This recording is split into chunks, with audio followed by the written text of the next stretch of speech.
Hello, Games for Kicks here, and welcome to a closer look at Ziggurat, a game recently released on Steam, which is described as a first-person roguelike dungeon crawler. In this game, you play the role of a wizard that has proved himself by surviving the Ziggurat. So the background story is explained in the intro, so when you start the game you see a nice little intro which explains it all, which is very nicely done. Now, as you start a new game, you can select one of many characters. In the beginning you only start with one character, which is Argo the Apprentice. Now, there's many other characters you can unlock. You can unlock a novice, a shaman, a sorcerer, and so on and so on and so on. Now, each unlock is based on you completing certain achievements. Like this guy here, we had to kill, I think, 500 enemies with our wand, and you unlock him. This shaman here, you have to unlock this character by killing 40 shamans. And currently I've killed 0 out of 40.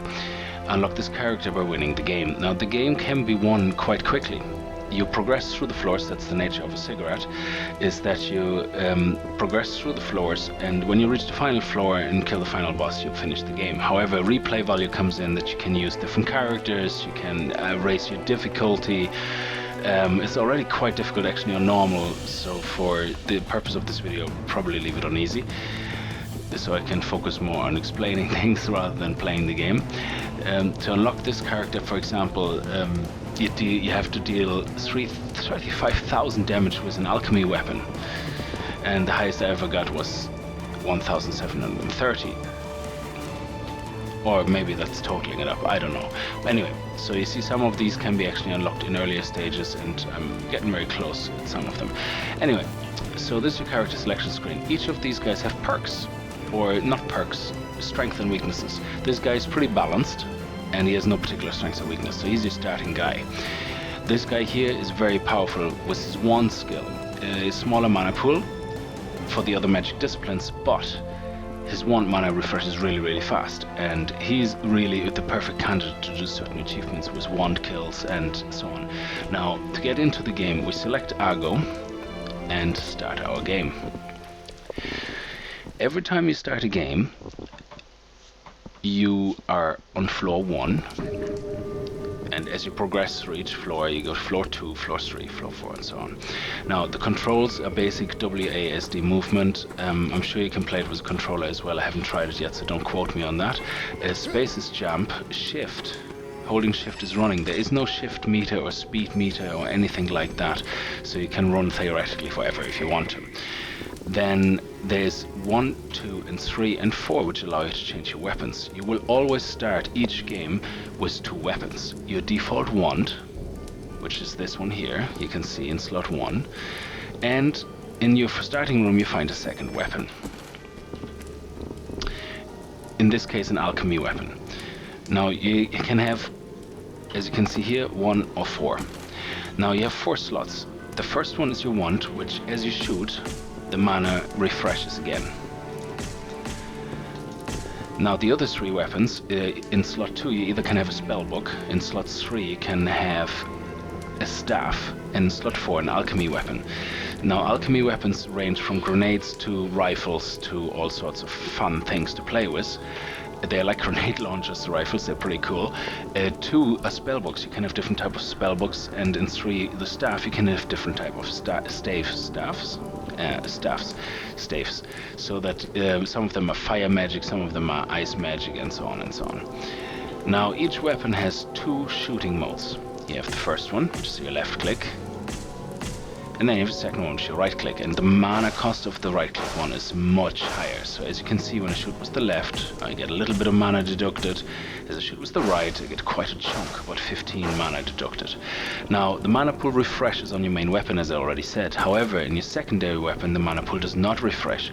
And looking at the UI, which brings us to the UI, on the right hand side on the UI, you can see 3 bars, which are currently empty except for the last one, which has a little bit of brown yellowish mana in it. That is the mana pool for your alchemy weapons. The middle one is going to be the blue pool, which is your mana pool for your staves, and then you have the green one, which is your mana pool for your spell books. you have to get this mana by finding crystals, which are mana crystals, and they refresh your mana. These ones don't refresh automatically, so left click, one grenade, and right click, many grenades. And now my mana is nearly gone, but that's okay. So your health meter is on the bottom left, and your mana pool for the chosen weapon on the bottom right. Now you automatically switch back, once you empty this, you automatically switch back as you click fire to your main weapon, which is a great help because you're not always been able to look at your mana pool. On the left hand side your health is 100 at the moment. It can increase to whatever. You get perks throughout the game which allow you to increase the size of your mana, of your health pool. On the top left you have a mini-map. The mini-map shows you the current rooms you're in and moves along with you, and as you go to other rooms shows you the rooms you uncovered. You also have a main map which is you accessed with the tab key, and there you can see also a legend which basically shows you the different type of rooms you can have. So the different type of rooms that you can have are your starting room, which is indicated with this, a boss room of course, and a key room. These three rooms will always exist in the game. You will never have a floor in the game where you don't have a boss or a key or a starting room. You always will have to have these. Now the other rooms are kind of randomly generated, so you can have a treasure room, a hazard room, a lore room, or a shrine room. Lore rooms contain little pieces of scrolls which when you touch them explain the lore. Shrines contain shrines, and in the exchange of either some of your health or some of your mana pools, sometimes an explicit mana pool, you get buffs, or if you are lucky, a debuff, meaning you cause less strength or you're less effective. And sometimes you also get shrines where you don't have to give anything in return, you get a surprise. It could be a weapon change, all sorts of things. So this game is actually very interesting from that perspective. The treasure rooms, again, treasures are either perks, which I get to in a moment, and or other things like amulets. Amulets, when you get an amulet with a special ability, it's the E key, which in the moment doesn't work because I have no amulet. So let's start going through the rooms. As you go through the rooms, there's minion rooms, of course, because without minion rooms there wouldn't be much fun. You can have these poison bubbles that are either shot by enemies or can be found in barrels. Barrels also can contain nice little goodies. Now you can run and sprint through the map so you can get away from your enemies. There's different types of enemies in each room, and they're not always the same, so not every time you play will you encounter the same enemies. I already wasted my special weapon, which is not a good idea in my novice. I shouldn't probably have done that.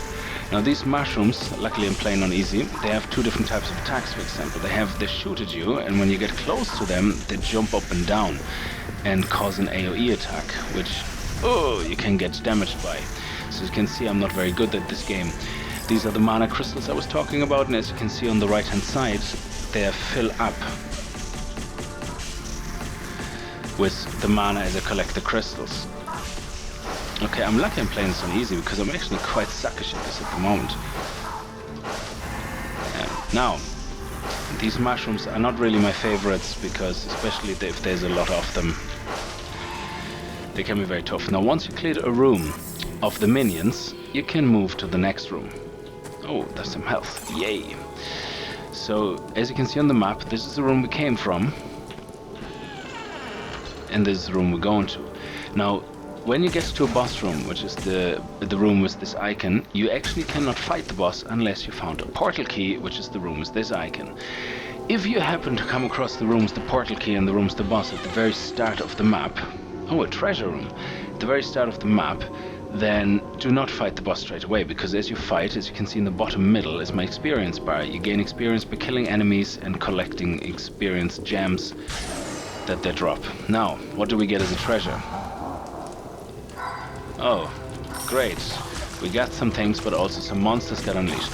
Now, as you can see, they're not the same monsters as the previous room, and there's also a flying skull here as well.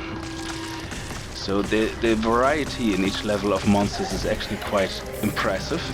You never feel like you are non-stop in each room fighting the same monsters. Of course, there's some repeats, and you know, you can't blame the guys for that. I mean, you can't have an endless amount of different monsters, and I really suck at this game.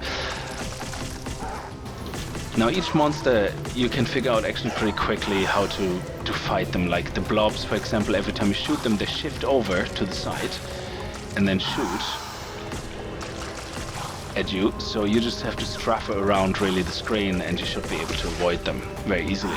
These guys fly right towards you, and then as they get closer all of a sudden they charge. So the best thing to do is you charge right at them to basically fly get away from underneath them. So run a bit away. Where is the guy? There we go. Now I'm close to leveling up, which is really nice. Now in this room, for example, there is no further exit. Also, one room I didn't mention at the start are hidden rooms. You can find a hidden room with a question mark on the map. If you look at the walls, have a look at walls that are slightly broken. Yeah, there's no one here. If I come across one, I'll let you know. They're not as often. They're very rare, as far as I can tell. So. And what you do then is you take one of your strong weapons like these and throw them at the wall breaks and you can get through. There's nothing here either, not a hidden room. No, I don't think so. Is this one? No. But basically the wall would break and then you have a hidden room. In the hidden room you usually get a perk or, hey, we found the portal key. Nice. Now the portal key room allows us then to unlock the boss. If you go to the boss room without the portal key, the boss won't spawn, so you can just walk through the room. Now we have to walk back and now try the other side. Now here we have a nice set of minions again spawning, and here we have Chocobo. I don't know really what they're called, but these guys are freaky. And we have, of course, our favorite little mushroom, which I want to disperse off as quickly as possible because they're a pain in the neck. Oh, you leveled up. As you level up, you get an upgrade, so you press U immediately. The moment you level up, you press U to upgrade. Press it as quickly as you can because it pauses the game, but the perks you can choose from may help you better in the battle ahead, so there's no point wasting your time battling these guys if you get a nice perk. Now these cards that you see here, they're chosen randomly. You have a set of cards. As you continue playing the game and finish every time you die, or you finish the game as you complete the game or die and go back to the main menu, you unlock more and more of these cards and items and amulets and so on. Some of these cards give you amulets and some of them just have an effect. Some of them give you immediate healing. So in this case you can see the druid card gives you a potion which gives you more, potions give you more health. So as potions drop, very rarely, they don't drop very often, so you have to be careful. They give you more health. This increases your spell mana pool, but we don't have a spell book in the moment, so it's absolutely no point. So spell books, there is the blue mana. There's no point in the moment, so we're gonna go with potions give you more health. Now the game returns immediately, so you want to run and find a good spot to continue your attack. Nice. Okay, we have one minion left somewhere, I think.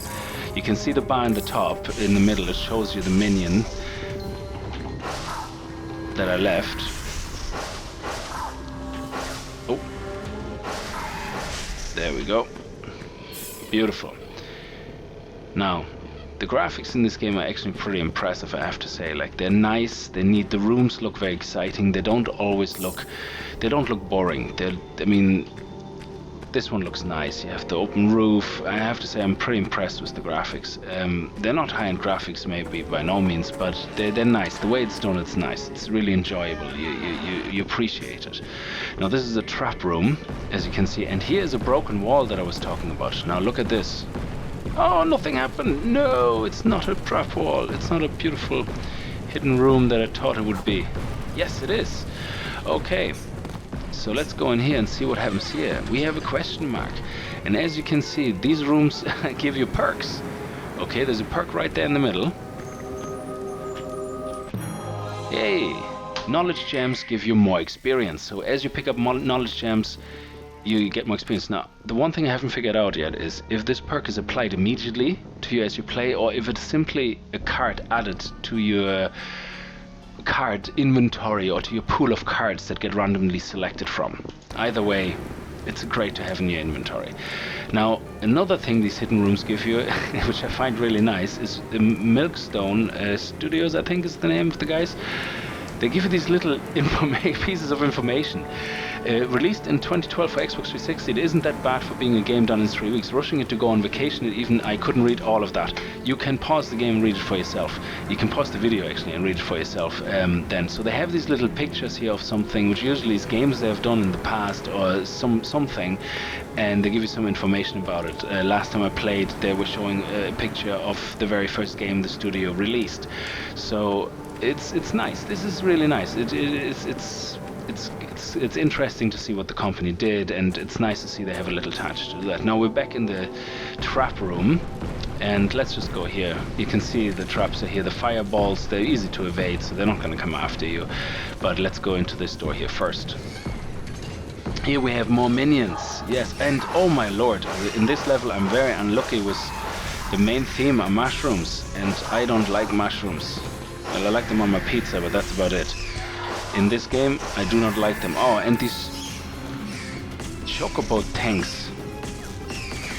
Oh, something's behind me, isn't it? Yeah. Now, again, each of these enemies you can usually individually figure out quite quickly how to evade them, how to fight them. The tricky part comes in when you have two different types of enemies trying to get down on you, and you have to try to evade them at the same time. Now, here we go.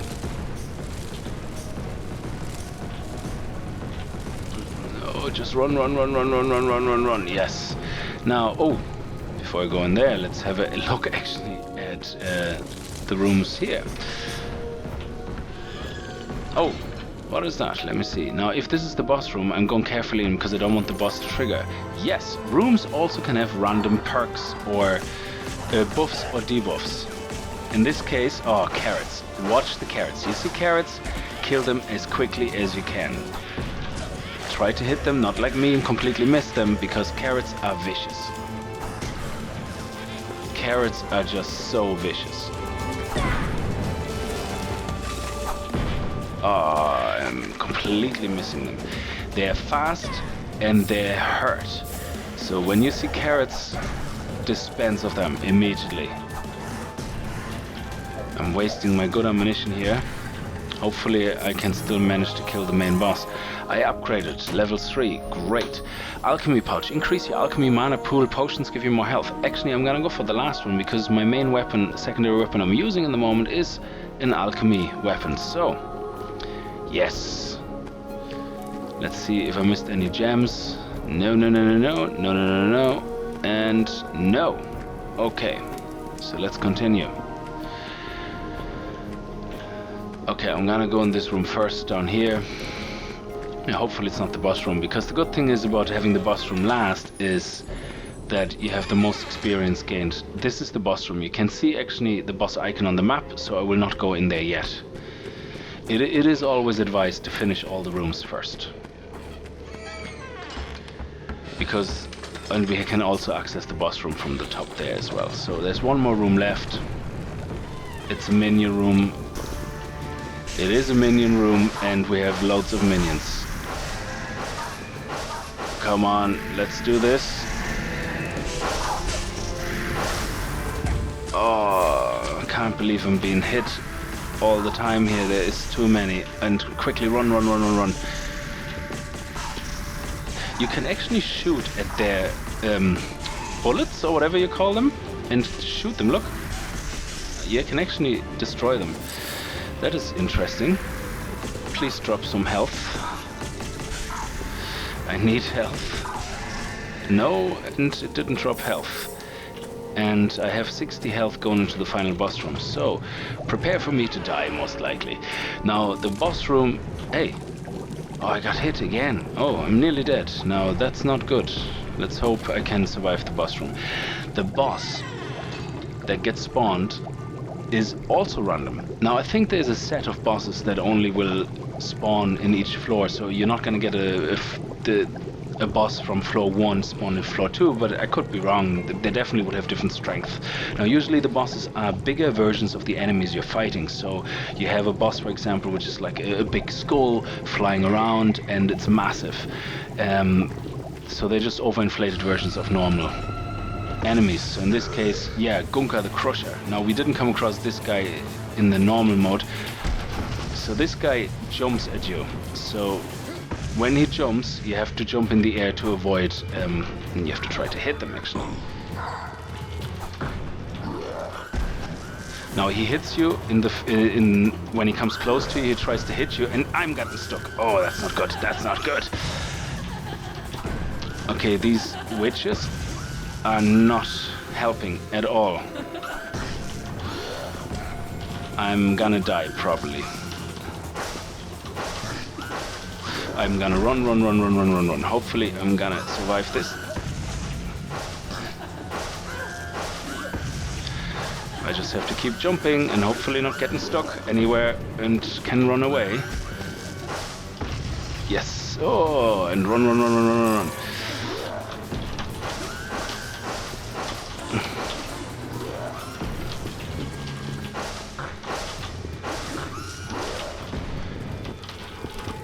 Okay, so this is intense. This is intense.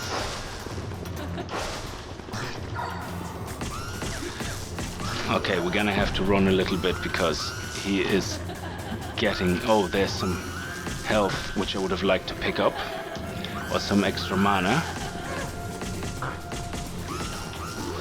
Let's jump, pick up the extra mana, switch weapon. Ah, I'm nearly dead. Ah! Okay, I didn't beat the final boss. As you can see, I'm pretty sucky at this game, but main point achieved. As you can see, this is basically, each floor is going to be like that. You have a set of random enemies. This took me 16 minutes and 5 seconds to fight on easy. And now, if I wouldn't try to talk at the same time, I probably would be better, and I am better, obviously. I unlocked already level 2 at some stage, and I unlocked the second character. You get a statistics screen when you're dead, and it shows you what you achieved. Now, you continue, you get these random items. I have no idea what they're based on, scores, or I have no idea. You will get more items, so this one greatly reduces the amount of damage you take, but also reduces the damage you inflict. Again, I don't think these items actually apply to your character. These items are gonna be part of the pool of items that you get as perks as you upgrade your character. So... Oh, Ziggurat battle staff, a mysterious staff with unpredictable behavior. Nice!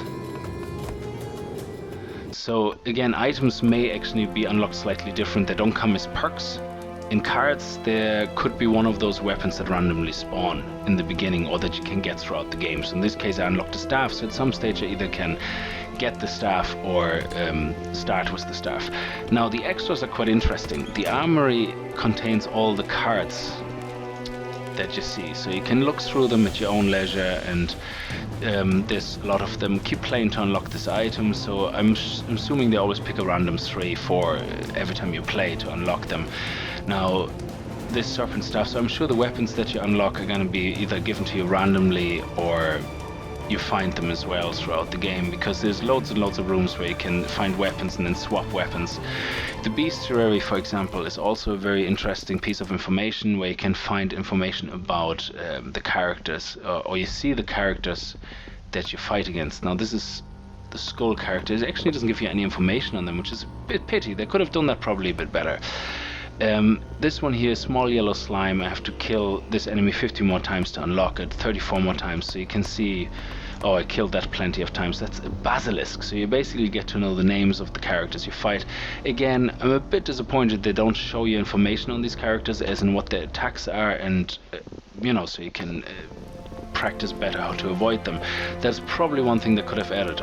As a summary, I think the graphics are great, I think the gameplay is great. I think for it is a roguelite or a roguelike dungeon crawler. It is roguelike. You have the whole permadeath thing. You can't save really. Well, you can save after the boss fight. It asks you if you want to save and quit. Now, it doesn't save and quit as in a permanent save. It basically does what it I think was pretty standard in roguelike games, that you can have a continue option here on the top, and you continue, but once you click that and you started playing, that's it, the save is gone. So you can only after you win a boss fight save to resume another day, but once you resume, that's it. You will lose the game if you stop playing, unless you beat the next boss and save it again. That's all there is to it. So I hope you enjoyed it. That was a closer look at the Ziggurat, and I really enjoyed the game. I definitely would recommend it. You can buy it on Steam right now. I think it released on the 23rd of October, and it's a very, very cool little game. So to that end, I hope you enjoyed it. This is Games for Kicks, and I see you next time when I take a closer look at another game.